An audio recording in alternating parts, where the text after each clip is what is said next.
자, 반갑습니다. 오늘 어디 할 차례예요?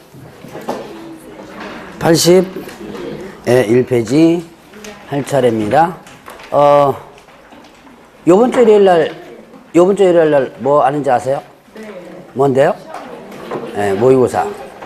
보죠? 제가 금방 물어봤더만 한 30명 정도밖에 접수를 안 했다 그러네요. 많이 한 건가? 모의고사는 여러분들이 요번에 처음 공부하시는 분들은 일단 뭐 안 해도 돼요. 요번에 처음 공부하시는 분들은 3월달에 뭐 들어오셔가지고 지금 뭐 1, 2주 배웠는데 뭐 해봤자 소용없습니다. 근데 이전에 공부하셨던 분들은 다 접수를 하세요. 모의고사는 가능하면 많이 보셔야 돼요. 왜 모의고사를 자꾸 강조하느냐면 모의고사를 보면서 여러분들이 시간을 체크해야 돼요. 지금 몇 개 맞히냐가 중요한 게 아닙니다. 지금 몇 개 맞춘다고? 여러분들이 합격시켜주는 거? 아니죠? 지금 60점 나온다고 해서 합격시켜주는 거 아니에요. 지금 30점 나와도 좋습니다. 자, 개론, 민법 20점 나와도 좋아요. 어차피 뭐 지금 3월달이니까. 제가 기초 강의할 때도 그렇고 1월달에 강의할 때 어차피 뭐 3, 4월달에 한번 보면 한 25점, 30점은 나오면 많이 나온다 그랬죠? 예, 그 정도 나와도 돼요. 근데 이제 뭐를 연습하냐면 시간 체크를 연습하셔야 돼요. 시간 체크가 뭐냐면, 자, 민법과 개론을 공부를 하면 일단 어떻게 하냐면 민법 시험을 보면, 자, 여러분들 이제 부동산 학개론 풀죠? 풀면은 다 풉니다. 다 풀고 나면 몇 분 여러분들 시간 줘요? 과목당? 예, 제가 이걸 한번 얘기했을 때 50분 주죠? 그러면 자, 50분 꽉 차게 풀어도 모자라요. 모자르면 어떻게 하냐? 시간 아주 여유 있게 씁니다. 한 60분에서 70분 부동산 학개론 푹 풀고 나요. 그러고 나면 자, 이제 민법 풀어야죠? 민법 푸는데 자, 가끔씩 그럴 수도 있습니다. 이 민법 푸는데 그럼 몇 분 남았어요? 아니, 예를 들어서 20분 더 썼습니다.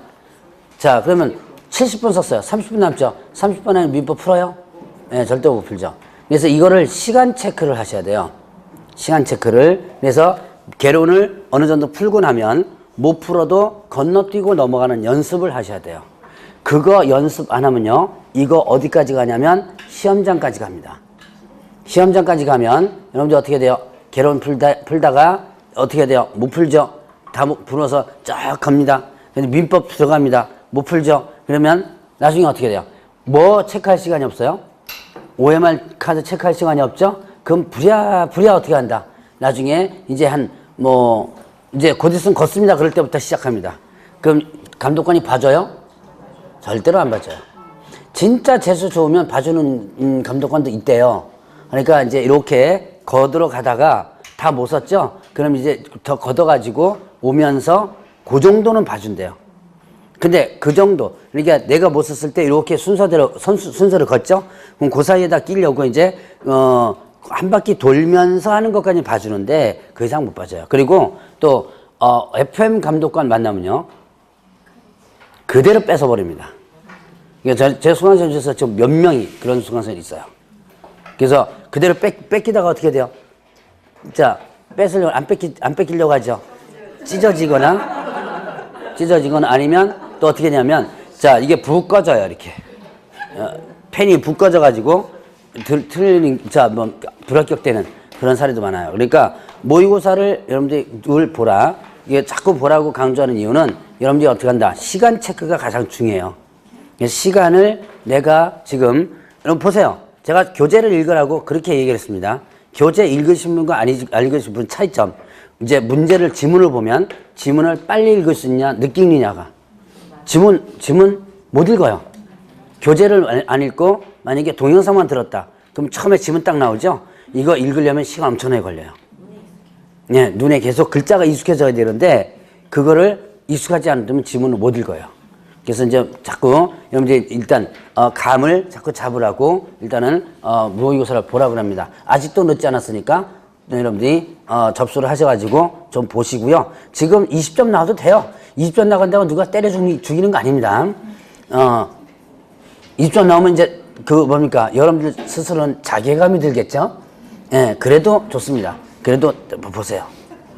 자괴감이 들어도 어차피 10월 달에 여러분들 뭐 하면 돼요? 합격하면 됩니다. 지금 점수 나오는 거 상관없어요.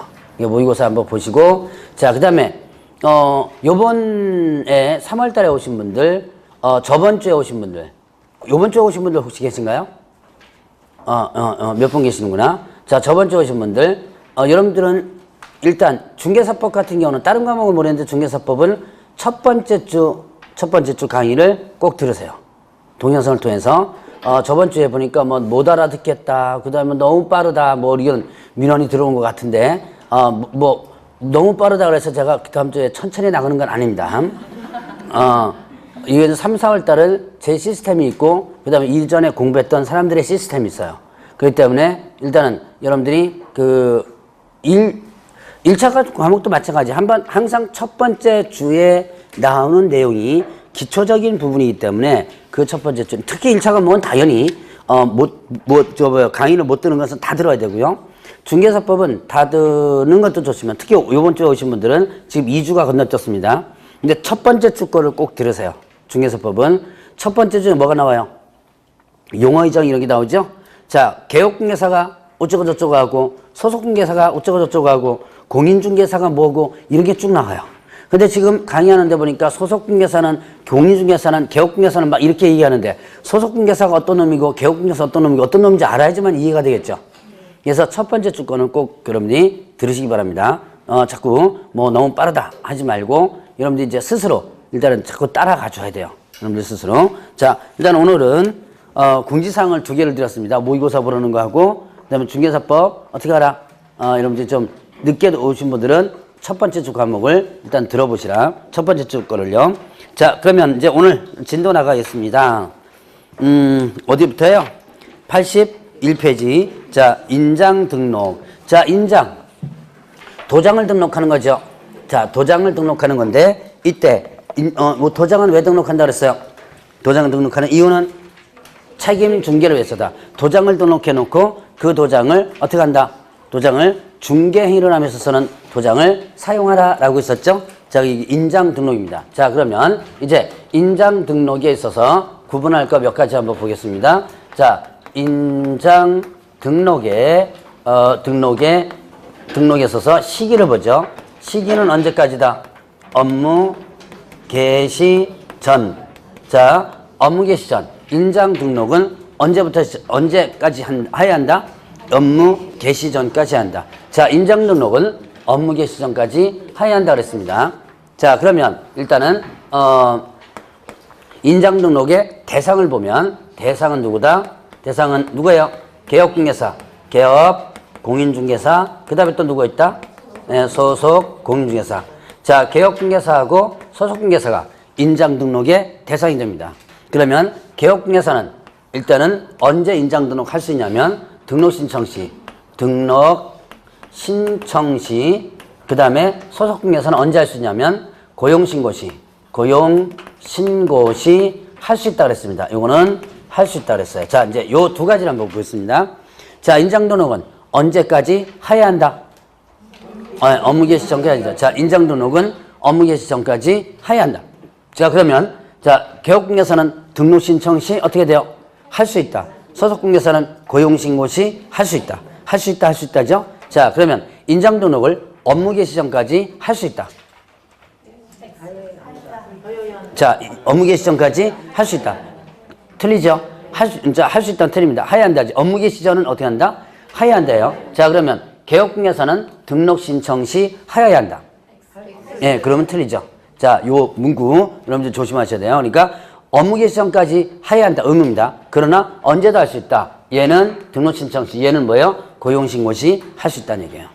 자, 이거 문구들 둘을 조심하시고, 자, 그러면 이제 얘네들이 등록된 인장을 보죠. 자, 공인중개사 개업중개사와 그 다음에 또 부칙개업중개사, 그 다음에 또 누가 있었죠? 소속중개사. 소속중개사는 어떤 인장을 등록해요? 어떤 인장을 등록한다? 가족관계 등록부라든가, 그 다음에 또 주민등록표에 기재된 인장. 자, 가족관계등록부 또는 주민등록표에 기재된 인장을 등록한다 그랬죠. 자, 그러면 소위 말로 뭐라 했어요? 본명. 예명이 아닌 본명 등록한다 그랬죠. 자, 그 다음에 또 크기가 어떻게 되죠? 크기가 7mm 이상. 그 다음에 또 뭐예요? 30mm 이내의 인장을 등록한다. 자, 이 크기 여러분들 조심해야 돼요. 이 크기는 어디에만 적용하는 거다? 개인에만 적용돼요. 자, 이거는 법인에게 적용되는 거 아닙니다. 이거는 법인에게 적용되는 거 아니다. 자, 그래서 법인은 크기 제한이 없습니다. 뭐만 개인만 크기 제한이 있어요. 자, 그리고 자 이제 법인 한번 볼까요? 자, 법인은 사무소가 두 가지 종류가 있었죠. 무슨 사무소 무슨 사무소? 네, 주된 사무소와 주된 사무소와 그다음에 또 분사무소 있습니다. 자, 주된 사무소는 어떤 인장이다? 상업 등기 규칙에 의한 인장이죠. 자, 주된 사무소는 상업 등기 규칙에 의한 인장을 등록한다. 그 다음 분사무소는요.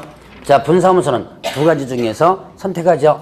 주된 사무소 등록한 상업 등기 규칙에 의한 인장이나 아니면 또 어떻게 돼요? 자, 법인의 대표자가 보증하는 인장. 자, 보증하는 인장 있죠? 요 둘 중에 어떻게 한다? 택일 한다 그랬죠. 선택해서 하나를 한다 그랬습니다. 자, 그러면 이때 분사무소는 소위 말해 지점이죠? 지점인데, 자, 주된 사무소 거 그대로 등록해도 되고요. 분사무소에다가. 그 다음에 대표자가 보증하는 인장. 법인의 대표자가 보증하는 인장은 뭐라 그랬어요? 자, 소위 말하는 지점 등기를 하면 그 지점 등기할 때 들어가는 지점장의 인장이라고 그랬죠? 자, 그러면 중개사법에서는 분사무소 설치할 때 지점 등기할 의무는 없다. 지점 등기 안 하고도 할 수 있다. 지점 등기 안 하면 이 도장이 어떻게 한다? 안 나온다 그랬어요. 그럼 지점 등기 안 하면 도장, 공식적인 도장 뭐밖에 없어요? 주된 사무소 거밖에 없죠? 그래서 이걸 등록하거나 아니면 지점 등기하면 이거 등록하거나 둘 중에 선택한다 그랬죠? 자, 그러면 이제 여기서 문제 보죠. 자, 분사무소는 상업등기 규칙에 의한 인장을 등록해야 한다. 분사무소는 상업등기 규칙에 인장을 등록해야 한다. 예, 틀리죠? 자, 이거 등록할 수도 있죠. 자, 그렇게 해서 문제가 나올 수 있습니다. 자, 그러면 분사무소 인장도는 어디다 해요? 분사무소 인장도는 어디다 하죠? 주된 사무소. 모든 행정 업무는 어디서 처리한다? 주된 사무소 등록관청에 처리한다 그랬죠. 자, 그러면 이때 인장을 변경합니다. 자, 인장이 변경되면 며칠 이내? 7일 이내. 자, 7일 이내에 변경 등록한다 그랬습니다. 인장이 변경되면 변경 등록한다. 7일 이내에 변경 등록하라 그랬고요. 자, 그러면 이제 위반시 한번 볼까요? 자, 중개인을 함에 있어서는 등록된 인장을 사용해줘야지만 되죠. 중개 행위를 함에 있어서 등록된 인장 사용하라. 이거 위반하면 밑에 어떻게 돼요? 개업공개서는 어떻게 되고요? 업무 정지. 그 다음에 소속공개서는 자격 정지 이렇게 되죠. 자, 그러면 이제 인장 등록의 방법을 보죠. 개인은 인장 등록 신고서를 제출하면 되고요. 자, 근데 법인은 인감증명서를 제출하면 돼요. 자, 인장 등록과 관련된 부분 한번 보시고요. 자, 보죠. 거기 보니까 83페이지에 문제 한번 볼까요? 자, 공개사법령상 인장 등록에 관한 설명으로 옳은 것은 했습니다.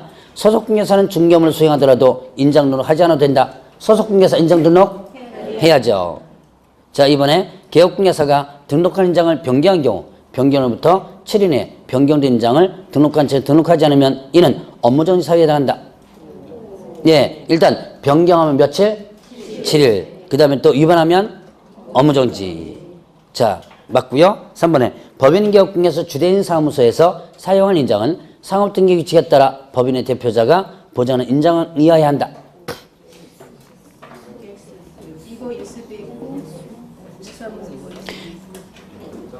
지금 뭘 물어본 거죠? 주된 사무소 거 물어봤죠? 그럼 분사무소는 두 개 중에 택이라는 거죠? 근데 주된 사무소는 하나죠. 뭐예요? 상업등기 규칙에 의한 인장 등록해줘야죠. 대표자가 보증하는 이거는 어디서 나오는 거? 네, 분사무소에서 나오는 거죠.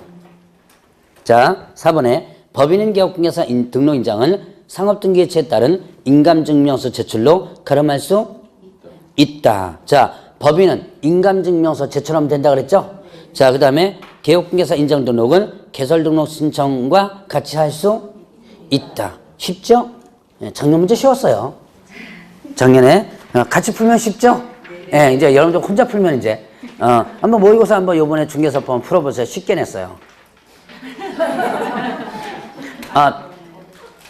아니요, 쉽게 냈어요. 여러분, 근데 여러분들한테는 어려울 거예요. 근데 그게 8월 달이나 9월 달에 똑같은 문제를 보면 쉬워요. 지금은, 여러분, 저는 이제 지금 문제가 난이도가 낮은 건데, 여러분들은 높게 느껴질 거예요. 처음 공부하시는 분들은. 자, 그러면 이제 개업공개사의 업무 범위 보죠.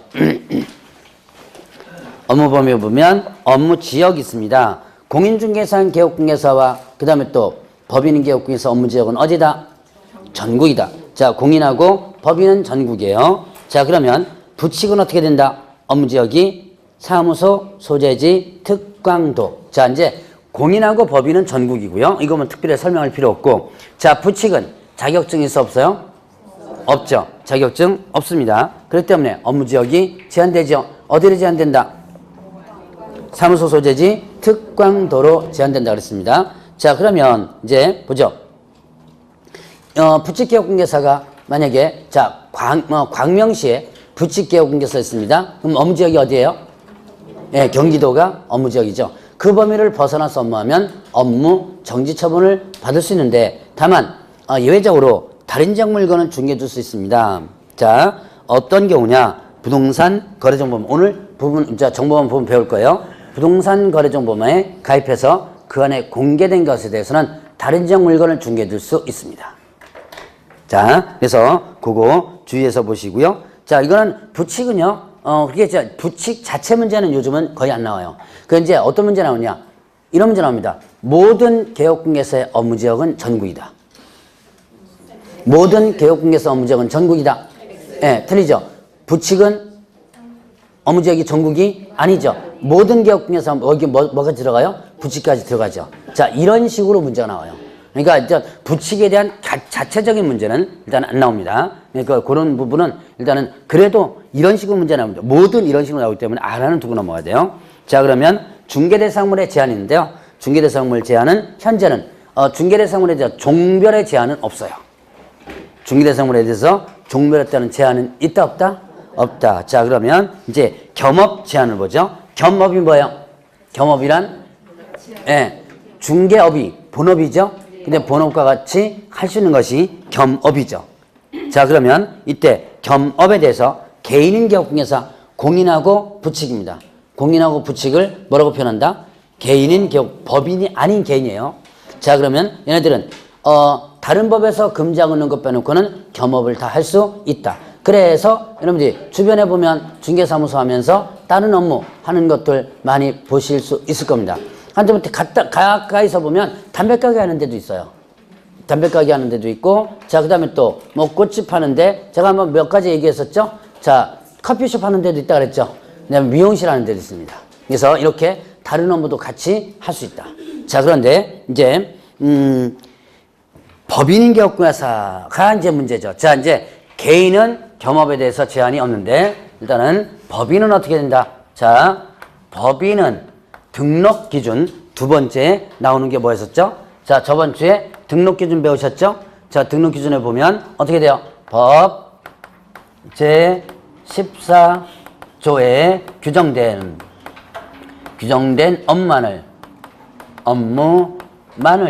영위할 목적으로 들어가라 설립하라 라는 내용이 있었습니다. 자, 14조에 규정된 업무만을 영위할 목적으로 설립하라.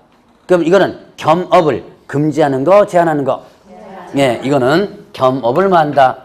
겸업을 제한하는 것으로서 제한한다 그랬죠? 위반하면 어떻게 된다? 상대 등록 취소. 상대 등록 취소는 어디에 해당되죠?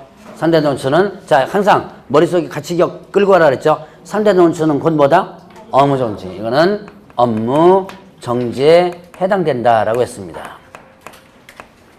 자, 그러면 이제 14조 규정된 업무 외에는 할 수 있다 없다? 할 수 없다. 자, 본업이 뭐예요? 본업이 법인인 개업공개사 본업은 중개업이죠. 중개업 외에 할 수 있는 겁니다. 자, 첫 번째 보니까 뭐 있어요?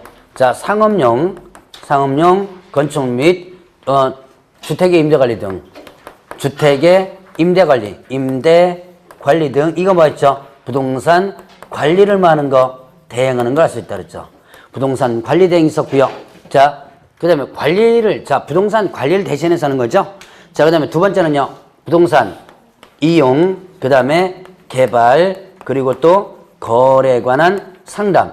자, 이용, 개발, 거래에 관한 상담. 이거는 일명, 뭐라 그랬어요? 컨설팅. 자, 그럼 아마 컨설팅이라는 개념 하면 나왔을 겁니다. 컨설팅이 있었고요. 부동산 컨설팅입니다. 그래서 부동산에 대해서 상담해 주는 거예요. 여기다가 뭐 했으면 좋겠다. 이런 것들을 제시하고 상담해 주는 것을 컨설팅이라고 합니다. 자, 그 다음에 또 세 번째는요. 뭐를 할 수 있다? 자, 누구를 대상으로 한? 자, 개업, 공인중개사를 대상으로 한 뭐에 대한? 중개업에 대한 경영기법, 경영기법이라든가 아니면 경영정보를 어떻게 한다? 제공해 주는 업무를 할 수 있다. 자, 누굴 대상으로 한다? 개업, 공인중개사를 대상한다. 자, 여기에 개업자가 빠지면 틀려요. 공인중개사를 대상한, 맞아요? 틀려요?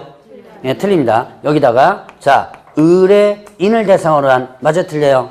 틀립니다. 누구만 대상이에요? 개업, 공인중개사만 대상입니다. 그래서 개업, 공인 대상으로 한 중개업의 경영기법, 경영정보 제공을 할 수 있다. 자, 이거는 이미 뭐냐면 프랜차이즈라고 했어요. 여러분들이 프랜차이즈 하면 부동산과 관련된 프랜차이즈 있습니다. 부동산 랜드, 부동산 뱅크, 부동산 124 뭐 이런 것들. 자, 이런 프랜차이즈가 여기에 해당된다. 그래서 프랜차이즈 본사를 운영할 수 있다고 했습니다. 자, 그러면 또 이제 네 번째는요. 뭐였었죠? 상업용 건축 및 주택의, 자, 상업용 건축 및 그 다음에 또 주택의 뭐예요? 주택의 분양대행이죠. 분양을 뭐 한다? 대행한다. 자, 상가와 주택입니다. 분양이 뭐예요? 분양은 판매하는 겁니다. 판매하는 거고, 대행, 대신하는 거죠. 판매를 뭐 하는 거? 대신하는 거. 판매를 대신하는 거다 그랬습니다. 자, 그러면 이때, 자, 이 판매를 대신하는 것은 남의 거를 대신 팔아주는 거거든요. 이걸 상법에서 보면 위탁매매라고 그래요. 그래서 이 분양 대행업을 하는 사람들은 위탁매매업에 해당되는데, 자, 그러면 여기서 보니까 상가 건물과 주택입니다. 자, 여기에 토지의 분양대행, 이거는 있어 없어요? 없다. 조심하시기 바랍니다. 토지의 분양대행 없어요. 뭐가 분양대행? 상업용과 주택에 대한 분양대행만 할 수 있다.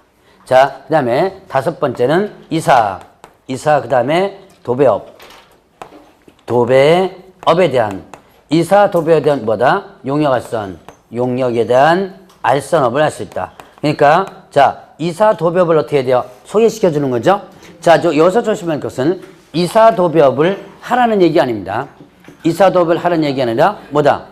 예, 이사, 도배업을 뭐 한다? 소개시켜 주는, 알선만 할 수 있는 거예요. 자, 그 다음에 또 마지막으로 경매, 그 다음에 공매 부동산에 대한 권리 분석, 권리를 분석하고, 그 다음에 취득, 알선하고, 그 다음에 뭐다? 예, 매수신청, 매수 신청을 대리하는 것을 할 수 있다 그랬습니다. 자, 보죠. 여기서 보면 경매, 공매 부동산에 대한 권리 분석, 취득, 알선, 매수신청 대리. 자, 이거는 원래 누구의 업무다? 원래는 아무나 못하는 업무예요. 누구의 업무냐면 변호사 업무입니다. 변호사가 아닌 자가 이 업무를 하게 되면 변호사법 위반이 돼요. 아무나 못합니다. 그런데 자, 두 가지 법에서 할 수 있도록 열어놨거든요. 일단 먼저 열려는 게 법무사예요. 자, 법무사는 경매, 공매 업무를 할 수 있습니다. 자, 그 다음에 그 뒤에 2006년도부터 누가 할 수 있도록 개업, 공인중개사 할 수 있도록 중개사법에서 열어놨습니다. 그래서 중개사법에서 이 업무를 하게 되면 어떻게 한다? 변호사법 위반은 아니에요. 그런데 여기서 또 조심할 거. 이 업무는 개업공개사 중에서 누구는 못하냐면 부칙 개업공개사는 못해요. 자, 부칙은 자격증 있어 없어요? 없죠. 자격증 없는 사람이 자격증 없기 때문에 이 업무를 못한다. 만약에 부칙 개업공개사가 경매, 공매 업무 이 업무를 했다라고 한다면 이때는 어떻게 된다? 이때는 자, 중개사법 위반이 아니고 이건 변호사법 위반이 되는 거예요. 자, 그리고 자, 여기에서 매수 신청 대리 업무. 이 매수 신청 대리가 뭐예요? 직접 경매 장소에 가서 내가 다른 사람을 대신해서 낙찰을 받아 주는 거죠. 자, 이 매수신청 대리 업무를 할 때는 별도의 규정이 적용돼요. 중개사법의 하위 규정인 대법원 규칙이 적용됩니다. 예외적으로. 자, 그러면 보죠. 지금 6가지를 구분 한번 해봤습니다. 자, 여기서 보면 조심할 것들은 뭐죠? 자, 일단 세 번째, 개업 공인중개사입니다. 여기에 그냥 개업자 빠지면 틀리고 의뢰인 들어가면 틀리다. 자, 그 다음에 상업용 주택의 토지의 분양대행 하면, 자, 상가와 주택만이죠. 토지의 분양대행 틀리다. 자, 그 다음에 또 이사 도비업 하라는 게 아니고 뭐다? 알선만 하는 거다. 자, 그러면 보죠. 공인중개사인 개업공개사는 토지의 분양대행 할 수 있어 없어요? 공인중개사인 개업공개사. 이거는 지금 법인인 개업공개사가 할 수 있는, 이거 제시를 했죠? 공인중개사인 개업공개사는 토지의 분양대행 할 수 있다. 할 수 있습니다. 자, 토지의 분양대행에 대해서 그럼 뭐 특별히 어떤 법에서 누구만 한다 이렇게 특별한 자격 제한한 거 없어요. 자, 그 다음에 자, 공인중개사인 개업공개사는 이사도비업 할 수 있어 없어요? 공인중개사인 개업공개사는 이사도비업 할 수도 있고 알선도 할 수 있죠. 법인만 알선만 할 수 있는 거죠. 자, 공인 개업공개사하고 그런 개념들 한번 보시고요. 자, 그러면 이제 이거는 뭐죠? 자, 이거 이제 또 중요한 거 나옵니다. 이거 중개업인가요, 아닌가요? 이거 뭐라 그랬죠? 그렇죠. 겸업이라고 그랬죠. 겸업이죠. 자, 다시 한번. 이 6가지는 중개업이다, 아니다? 아니다. 뭐다? 겸업이다. 그러면 이 6가지 업무를 할 때 공인중개사법이 적용된다, 안 된다? 예, 안 된다. 자, 이거 큰 틀로 여러분이 기억하면 돼요. 이 6가지는 공인중개사법 자체가 적용되지 않는다. 그러니까 자, 여기 관리대행할 때, 상담료 받을 때, 분양대행할 때 이거 보수를 어떻게 돼요? 보수, 중개보수 적용 안 되죠? 많이 받아도 상관이 없어요. 자, 그러면 이 업무 할 때, 자, 관리대행할 때, 상담 컨설팅 할 때, 분양대행할 때 이런 거 할 때요. 자, 중개보조원이 주도적으로 업무 할 수 있어 없어요? 이런 거 할 때 중개보조원이 주도적으로 업무를 할 수 있습니다. 왜요? 예, 네, 뭐가 아니니까? 그렇죠. 중개업이라면 문제가 되죠. 자, 중개 행위를 중개보조원이 주도적으로 하면 여기 대여행위에 해당된다 그랬죠? 그러나 이거는 뭐가 아니다? 중개업이 아니다. 그러니까 중개보조원이 주도적으로 해도 됩니다. 자, 그래서 분양대행 같은 거 중개사무소에다가 분양대행 팀 만들어가지고 별도로 하기도 해요. 그러니까 자, 이거는 주도적으로 다른 그 중개보조원 해도 된다. 자, 요렇게까지 정리를 하면 됩니다. 그러니까 큰 틀로 6가지 여러분들 기억해 놓으시고요. 큰 틀로 이거는 중개업이 아니다. 이것만 기억하면 중개사법 자체가 적용되지 않는다는 거 정리가 아마 될 겁니다. 자, 그러면 이제 뒤로 넘어가면 87페이지에 문제 한번 보죠. 작년 문제인데요. 자, 공인중개사법령상 법인인 개업공개사가 중개업과 겸업할 수 있는 업무가 아닌 것은 뭐예요? 예, 토지의 분양대행. 쉽죠? 예, 작년에 쉬웠었어요. 자, 그러면 개시 의무 보죠. 자, 개시 걸어둘 의무가 있었죠? 개시 의무가 있었습니다. 자, 개시 의무, 개시 사무소에 보기 쉬운 곳에 걸어둬야지만 된다. 자, 등자 수업 이렇게 했는데요. 자, 등록증 뭐예요? 원본이 있고요. 그 다음에 또 자격증 뭐가 있다? 원본이 있습니다. 자, 그 다음에 또 중개보수에 대한 요율표, 한도의 표가 있고 요율표 있고요. 자, 그 다음에 또 업무보증 설정서류, 업무보증 설정서류, 보증서류 있습니다. 업무보증 서류라고 했는데요. 자, 법조문에는 원래 보증 설정을 증명할 서류 이렇게 했는데요. 제가 여기다 업무자를 하나 더 넣은 거예요. 자, 그러면 일단 먼저 그래서 등자 수업 이렇게 했습니다. 자, 등록증 원본. 자, 대신 분사무소는 등록증 대신에 뭐 있어요? 항상 등록증 대신에 신고필증이에요. 분사무소 설치신고 필증. 자, 그 다음에 자격증 원본. 이때 자격증 요거는 누구과 누구 거를 걸어두라? 예, 개업공개사 거하고 소속공개사, 개업공개사, 소속공개사 거를 걸어두라라고 했었습니다. 자, 그 다음에 또 중개보수 일편 대표, 업무보증 설정서류 이것은 원본 자체가 표시가 안 돼 있습니다. 자, 그 다음에 자, 이거는 누구에게 의무를 부담한 거예요? 부여한 거예요? 개업 공인중개사. 이거 의무 위반하면 어떻게 된다? 예, 100만 원 이하의 과태료입니다. 자, 그러면 보죠. 자격증 소속공인중개사의 자격증을 걸어두라 그랬어요. 근데 소속공인중개사 자격증을 안 걸어뒀습니다. 누가 100만 원 먹는다? 예, 개업공인중개사. 걸어둘 의무는 누구한테 있는 거예요? 개업공인중개사에 있습니다. 자, 그거 주의를 해주시고요. 자, 그러면 이제 4가지 걸어두라. 그 다음에 휴업 신고를 보죠. 휴업 신고를 보겠습니다. 휴업 몇 개월을 초과하여?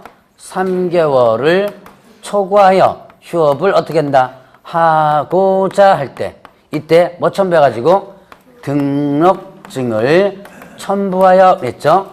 첨부하여 미리 신고한다 이렇게 했습니다. 자, 몇 개월 초과한다? 3개월을 초과하여 휴업을 하고자 할 때. 그러면 초과하면 3개월이 들어가요, 안 들어가요? 예, 안 들어가죠? 그럼 3개월까지는 휴업 신고할 때 어떻게 돼요? 아시죠? 휴업할 때 신고한다, 안 한다?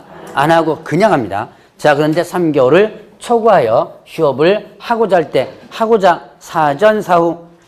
사전, 하기 전이죠? 그래서 미리 신고한다 그랬습니다. 그래서 하고자 할 때 이거를 한때 신고한다. OX.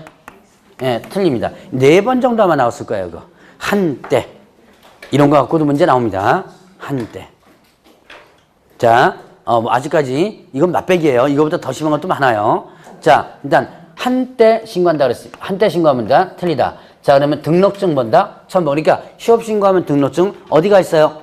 등록관청에서 보관합니다. 자, 그 다음에 미리 신고 이렇게 돼 있고요. 자, 휴업은 몇 개월을 초과할 수 없다. 자, 문장 조심할 것도 하나하나 본 거예요. 자, 몇 개월을 초과할 수 없다. 휴업은요? 예, 6월을 초과할 수 없다 그랬죠. 자, 휴업은 6개월을 초과할 수 없다 그랬습니다. 그런데 이때 반드시 언제나 항상 이게 나오면 틀려요. 반드시 6개월 초과할 수 없다. 언제나 6개월 초과할 수 없다. 항상 6개월 초과할 수 없다. 이런 식으로 하면 틀리다. 자, 이건 단정정이죠? 반드시 언제나 항상 이게 나와서 틀리다면 뭐가 있다는 얘기? 예, 예외가 있다는 얘기죠. 여러분 문법 같은 데도 언제나 이런 건 잘 나와요. 자, 그러면 예외가 있다면 어떻게 한다? 6개월 초과할 수 있다는 얘기예요. 부득이한 사유. 부득이한 사유가 있다면 이때는 어떻게 된다? 이때 6개월을 어떻게 해야 돼요? 초과할 수 있어요. 부득이한 사유가 있다면 6개월을 초과할 수 있다. 그러면 보죠. 이때 부득이한 사유란 자, 요, 입, 취, 준. 이 대통령령이 정한 사유입니다. 자, 대통령령이 정한 사유 4가지가 있는데요. 뭐뭐 있다? 요 뭐예요? 요, 양, 입, 영. 군대 가는 겁니다. 취, 학교 가는 거예요. 자, 요거 조심할 것. 취업이 아니에요. 학자를 뭘로 바꾸면? 업자로 바꾸면 틀립니다. 자, 취직하는 게 아니고 뭐다? 학교 가는 거예요. 자, 취학. 이에 준하는 뭐다? 부득이한 사유. 해외 장기적으로 체류한다든가 이런 것들 얘기합니다. 자, 이 경우는 어떻게 돼요? 6개월 초과할 수 있다는 얘기예요. 그러니까 애초부터 6개월을 초과해서 휴업신고를 해도 돼요. 애초부터 6개월 초과해서 해도 되고, 자, 그럼 6개월까지 휴업을 했는데, 6개월간 휴업을 했는데, 이 사유가 계속 발생되는 거예요. 자, 나 지금 병원에 입원하고 있어요.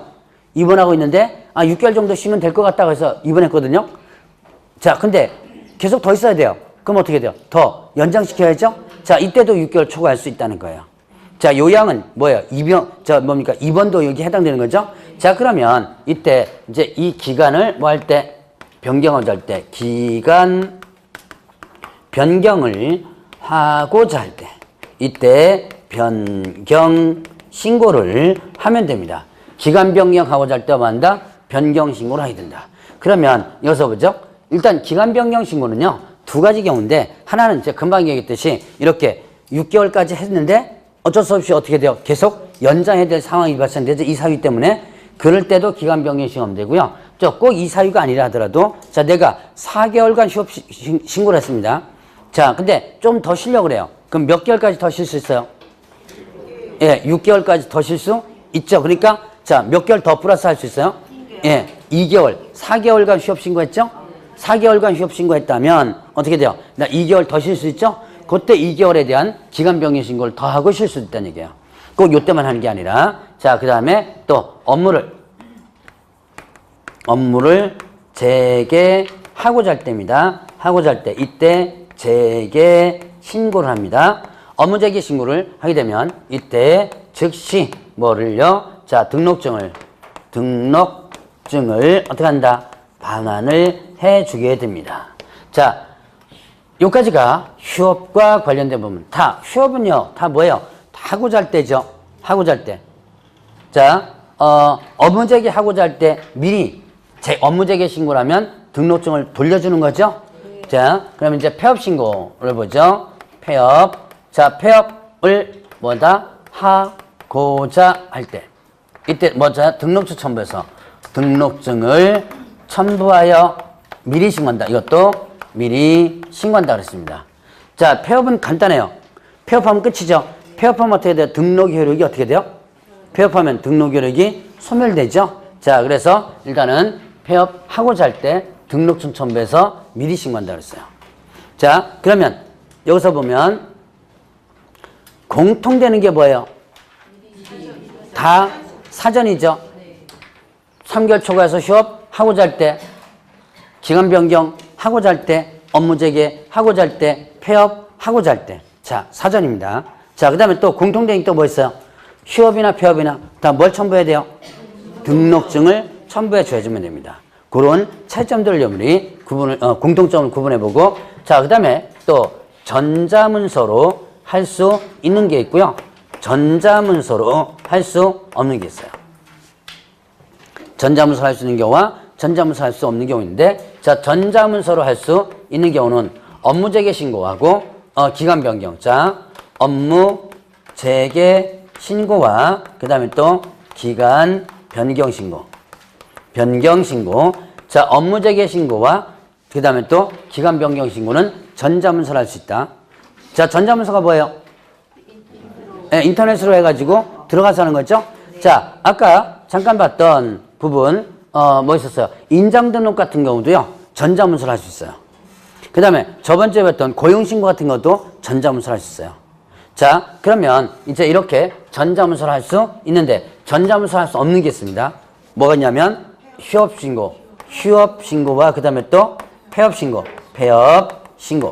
이거는 전자문서로 할 수 없다. 이건 왜 전자문서로 할 수 없을까요? 등록증을 뭐 하기 때문에? 예, 들고 가져야지면 되죠? 예, 그래서 전자문서로 할 수 없다 그랬습니다. 자, 그 다음에 휴업과 폐업신고는요, 분사무소 개별적으로 휴업신고나 폐업신고를 할 수 있다. 분사무소는 개별적으로 뭐 할 수 있다? 휴업신고 할 수도 있고요, 개별적으로 문 닫을 수도 있어. 자, 그렇게 구분하고, 자, 위반했을 때 한번 보겠습니다. 자, 하고자 할 때입니다. 3개월 초과해서 휴업하고자, 기간 변경하고자, 업무 재개하고자. 요 하고자 위반하면 어떻게 한다? 100만 원 이하의 과태료예요. 자, 그 다음에 폐업하고자 마찬가지로 100만 원 이하의 과태료입니다.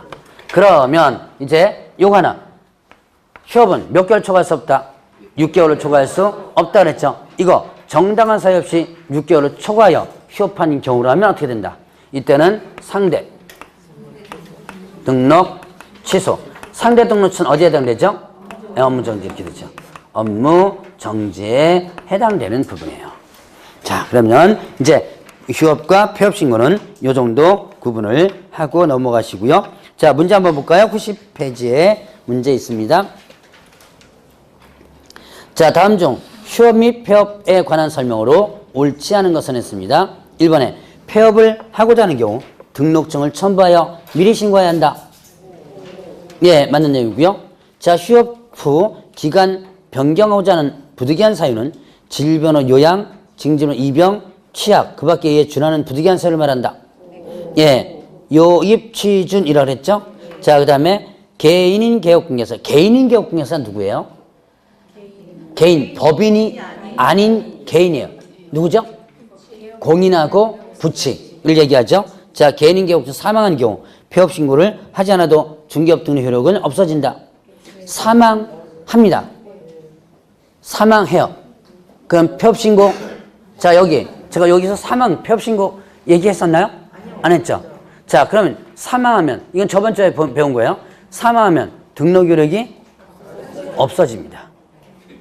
없어지죠? 폐업신고 굳이 안 해도 돼요. 옛날에 한 20년 전에는요. 사망하면 하락을 했었어요. 세대를 같이 하고 있는 자가 그것도 7인이 하락을 했습니다. 그럼 죽으면 지금 뭐 하기 바쁜데 예, 장례치기 없이 그것도 한 20년 전 얘기예요. 7일 이내 하락을 했어요. 그럼 이게 말이 돼요, 이게? 이것, 그리고, 세대를 같이 하는 자면 가족이죠? 이게, 가족도 이거 몰라요, 또 중개사법을. 그것도 안 하면 또 100만 원이 과태료 내렸습니다. 그 말이 안 되죠, 이게. 옛날에 말이 안 되는 게 잠깐 있었어요. 그래서 이걸 없애버렸습니다. 그래서 지금은 사망은 폐업신고 안 합니다. 당연히 등록 이력이 어떻게 한다? 없어지고요. 자, 그럼 사망하면, 자, 등록 취소 사유에 해당되나 안 되나요? 등록 취소 사유에 해당 됩니다. 자, 사망 해산했을 때 절대 등록 취소라 그랬죠? 네. 그래서 여러분들이 결격 사유에서 한번 했을 겁니다. 사망하면 절대 등록 취소 사유에 해당된다. 그래서 등록을 취소시켜버려요. 그러니까 폐업신고 굳이 할 필요 없어요. 자, 그 다음에 또 등록 이력 당연히 없어지고, 자, 그 다음에 4번에 개업공개사가 사망한 때 이거 나오죠. 세대를 같이 하는 자가 지체 없이 폐업신고서에 등록청부에 등록처 신고해야 된다. 이런 내용 없다 그랬죠. 자, 그 다음에 휴업신고 후 업무 재개 신고하지 않고 업무를 재개한 경우 어떻게 돼요? 100만 원 이하 과태료 이렇게 됩니다. 자, 그러면 간판 철거 의무가 있는데 간판 철거. 자, 다음에 해당 경우에 지체 없이 사무소 간판을 철거하라 했습니다. 뭐 했을 때? 이전 신고, 폐업 신고, 등록 취소. 자, 이전 신고하면 폐업 신고하면 등록 취소되면 사무소 간판을 지체 없이 어떻게 하라? 철거하라. 자, 이거 왜 철거하라 그랬어요? 이 사무실을 이용할 수 없도록 하기 위해서죠. 자, 예를 들어서 폐업을 했는데 자, 사무실 안 나간 상태입니다. 원래 사람이 다 그래요, 일이. 자, 사무실 문 열고 있을 때는 손님 안 오다가 문 다 이제 폐업 신고하고 문 다 닫죠. 그러면 이전에 의뢰했던 손님 있죠. 그 사람이 찾아와요, 또. 그거 좀 어떻게 됐냐고. 그럼 또 어떻게 돼요? 이거 연결시켜 주죠. 그거 나 이제 문 닫았으니까 다른 데 가세요라고 할 수 없잖아요. 예, 일단 하죠. 해고 보수받으면 이 사무소에서 이제 합니다. 보수받으면 이거 어떻게 된 거예요? 예, 무등록이 되는 거죠. 이건 무등록이죠. 그래서 이런 것들을 막기 위해서 아예 간판을 어떻게 하라? 뜯어내라. 만약에 뜯어내지 않으면 이때는 행정대집행법에서 대집행할 수 있다. 자, 여기서 조심할 것은 하나 조심할 거 있습니다. 등록관청에서 철거 명령을 안 합니다. 철거 명령을 안 하고 곧바로 뭐예요? 곧바로 철거해요. 자, 여러분 저번 주에 배웠던 게 있어요. 사무소 명칭 관련. 사무소 명칭. 자, 뭐 개업공개사는 공개사무소 부동산 중개 써라. 개업공개사 아닌 자는 이거 명칭 쓰면 안 된다. 이런 거 있죠? 자, 이런 명칭과 관련된 부분을 위반하면 일단 어떻게 한다? 등록관청에서 물론 이제 과태료도 있고 1-1고 그랬죠? 그것뿐만 아니라 등록관청은 일단 뭐예요? 철거 명령을 하죠. 그리고 철거 명령에 불응하면 어떻게 한다? 그때 대집행할 수 있다 그랬죠? 자, 그런데 여기서는 철거 명령이 없어요. 여기다 철거 명령 할 수 있다 그러면 틀려요. 곧바로 철거입니다. 왜 없어요? 왜 없어요? 아예 법에 철거라고 규정이 돼 있죠? 그러니까 철거 명령을 안 하고 곧바로 철거합니다. 자, 그러면 이제 92페이지로 들어갑니다. 90페이지에 중개계약. 자, 중개계약. 자, 중개계약. 계약에 대한 개념부터 일단 보셔야 돼요. 자, 계약은 뭐와 뭐에서 성립한다? 계약은 뭐에서 성립? 계약은 뭐와 뭐에서 성립한다? 기초. 그냥 계약이에요. 제가 중개계약을 얘기 안 했어요. 계약은 뭐와 뭐에서? 청약과 승낙. 이제는 여러분들이 한 단계 높아지니까 이제 기초는 기억이 안 나죠, 이제.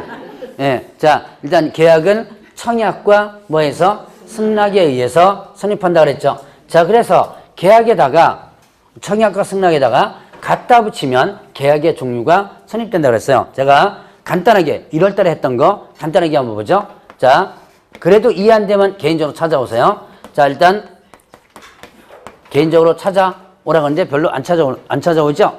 그냥 찾아오는 지금 몇 분 안 되더라고 보니까. 자, A하고 B가 있습니다. A가 가백에 아파트 하나 팔 거니까 살 사람 소개시켜줘. 소개시켜줘가 뭐예요? 소개시켜줘가 청약이죠. 그럼 내가 살 사람 있으면 연락해 줄게가 뭐예요?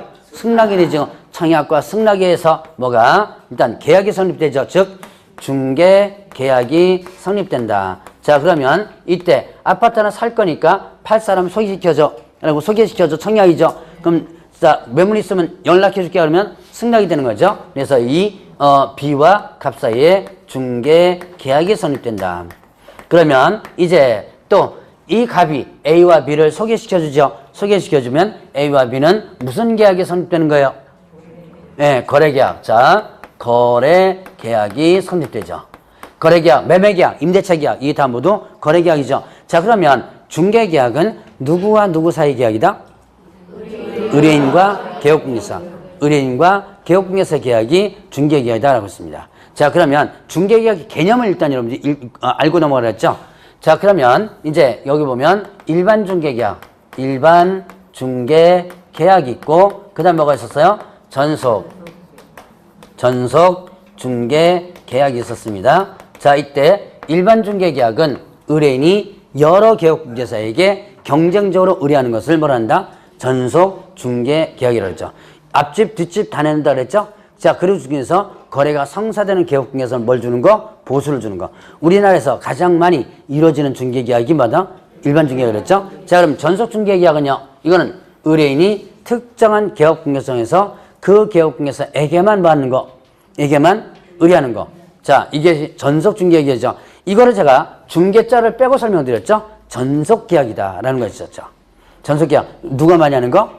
예, 연예인들이 많이 하는 거 있었죠. 자, 요번에 뭐 보니까 이 뉴스에 상위 검색어에 올라가는 연예인 하는 분 나오대요. 이태임. 네, 이태임이 요번에 어떻게 돼요? 은퇴했죠? 왜? 예, 연예계 은퇴하면서 자, 전속 계약을 위반한 거예요. 언제까지 우리 회사에 있어야 된다라는 전속 계약을 위반했거든요. 그거 지금 위약금 다 줬다 그러네요.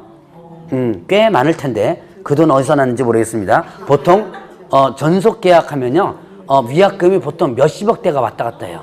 위약금이. 근데 어쨌든 지금 위약금을 내고 완전히 은퇴를 했답니다. 그래서 이 돈이 어디서 났는지 궁금한 사람들이 참 있더라고요. 보니까 별거 다 궁금해요. 어쨌든 자, 전속 계약을 위반하면 어떻게 돼요? 전속 계약 위반하면 일단 위약금이 나오게 됩니다. 자, 여기서도 이제 위약금이 이 얘기가 나와요. 자, 그러면 이제 이렇게 해서 전속 계약은 간단하게 표현하면 나는 너한테만 뭐 하겠다? 의뢰하겠다라는 계약을 전속 계약이라고 했죠. 자, 그러면 이제 일반 중개 계약 부분에서 보면 일반 중개 계약서가 있었죠. 자, 일반 중개 계약서에 대해서 작성을 어떻게 한다? 요청할 수 있다 그랬죠. 그래서 일반 중개 계약서 작성을 요청할 수 있다. 누가 누구에게? 자, 이제 일반 중개 계약서로 넘어가는 거예요. 여러분들 교재를 일단 보면 일반 중개 계약 중개계 서면화라고 되어 있죠. 그 다음 페이지로 이제 94페이지로 넘어갑니다. 이제는 저기 페이지가 가능하면 순서대로 하는 거니까 이제 알아서 좀 페이지를 이렇게 넘기세요. 페이지를 넘기는 분들이 하나 없어가지고 제가 지금 페이지를 지금 얘기하고 있는 중입니다, 지금. 자, 일단은 일반 중개 계약서 작성 요청할 수 있다. 누가 누구에게 작성을 요청할 수 있다? 네, 의뢰인이 누구에게? 개업 공인중개사에게. 자, 중개 의뢰 내용을 명확하게 해서 작성을 요청할 수 있다라고 했습니다. 이때 요청받은 개업공개사는 반드시 해야 된다. 요청받은 개업공개사는 반드시 할 의무가 없습니다. 할 의무가 없다. 자, 그러면 일단은 이때 또 하나 조심할 것은 자, 이 두 가지를 바꿔 놓으면은 틀려요. 자, 개업 공인중개사가 의뢰인에게 작성을 요청할 수 있다. 예, 개업공개사가 의뢰인에게 작성을 요청할 수 있다. 이거는 그럼 이렇게 하면 누가 작성하는 거예요? 이 말이 안 되죠?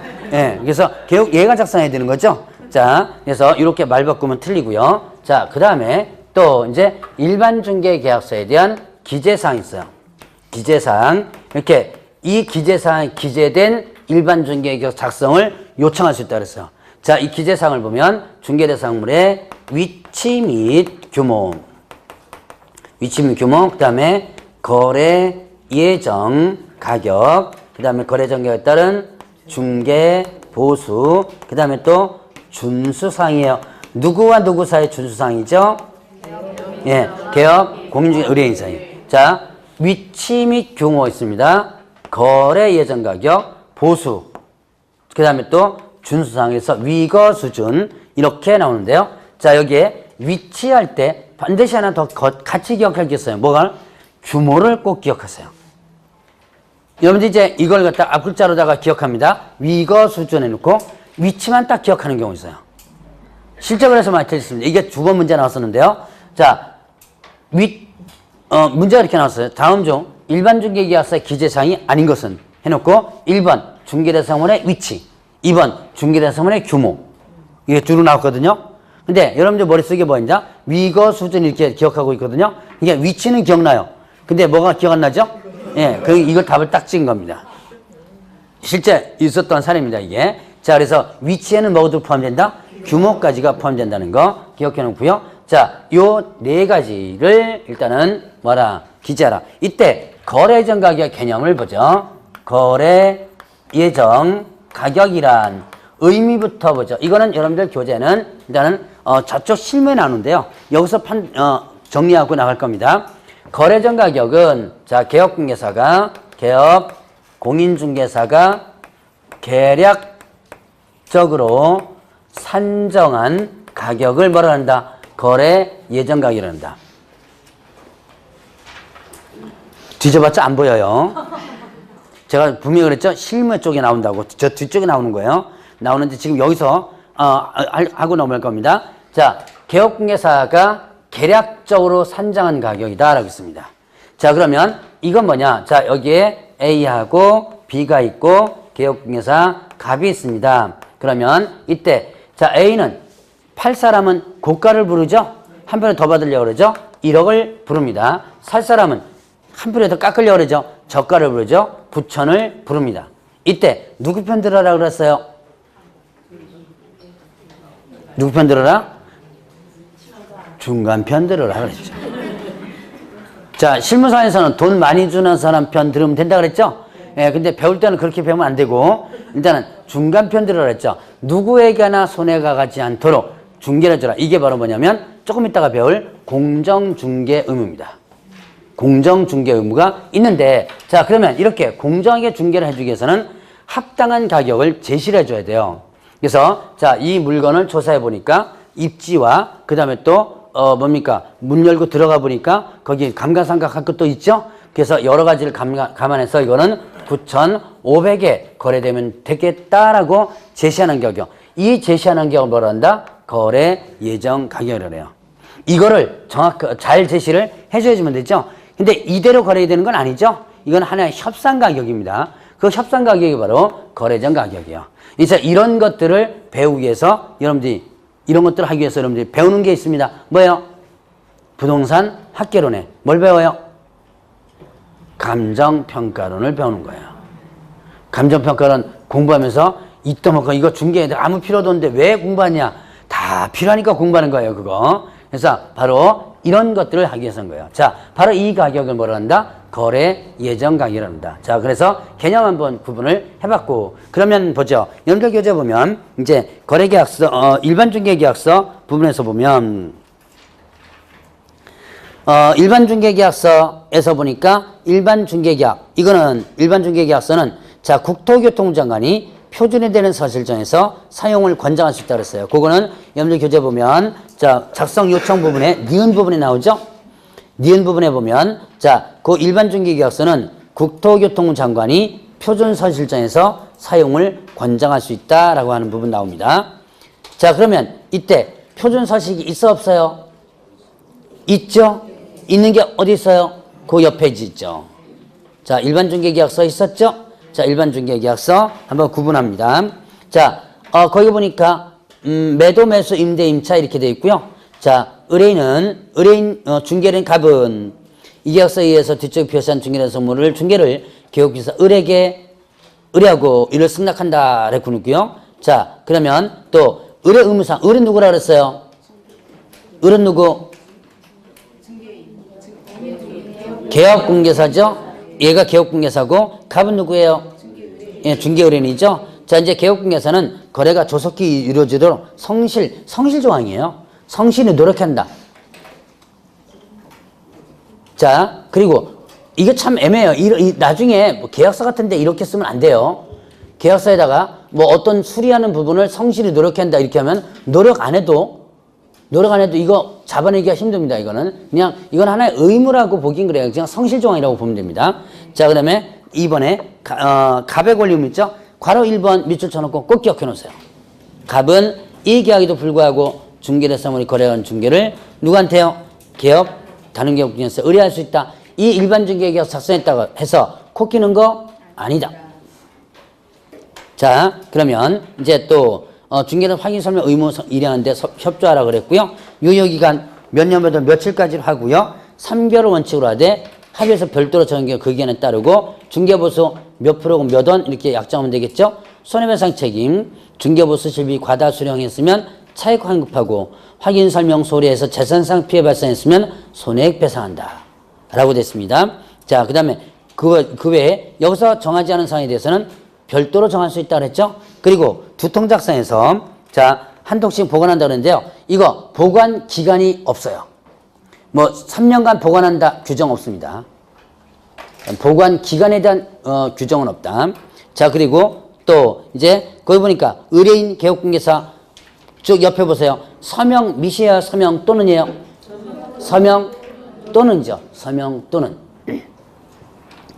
자, 그러면 뒷면 내용을 보겠습니다.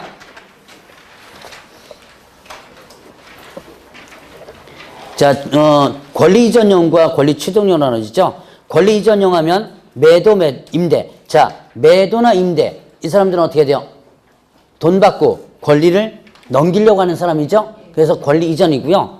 매수나 임차는 돈 주고 어떻게 돼요? 권리를 가지고 오려고 그러죠. 그래서 권리 취득이라고 합니다. 자, 권리 이전용 부분에서 좀 여러분들이 기억할 것은 자, 중개대상물의 표시 부분에 보니까 은행융자, 권리금, 제소공과금, 월 임대료 보증금, 관리비 있죠? 자, 특히 권리금과 관리비에다가 동그라미 쳐보세요. 권리금도 있고요. 관리비도 기재할 수 있는 란이 있다는 거. 자, 그거 주의해 주시고 그 다음에 이제 권리관계, 그 다음에 거래규제, 중개거래금액 그 밖에 사항이 있습니다. 자, 그 다음에 희망 물건의 종류, 희망 가격, 희망 지역, 그 밖에 희망 조건 이런 것들이 기재돼요. 취득용에는요. 자, 이거를 왜 이렇게 보느냐? 가끔씩 시험 문제 나와요. 3, 4년마다 한 번씩 나옵니다. 그렇기 때문에 물론 일반 중개계약과 계약서 관련 부분에서 사실 작년에 문제 나왔어요. 그러니까 작년에 문제 나왔으니까 올해 문제 안 나오겠지.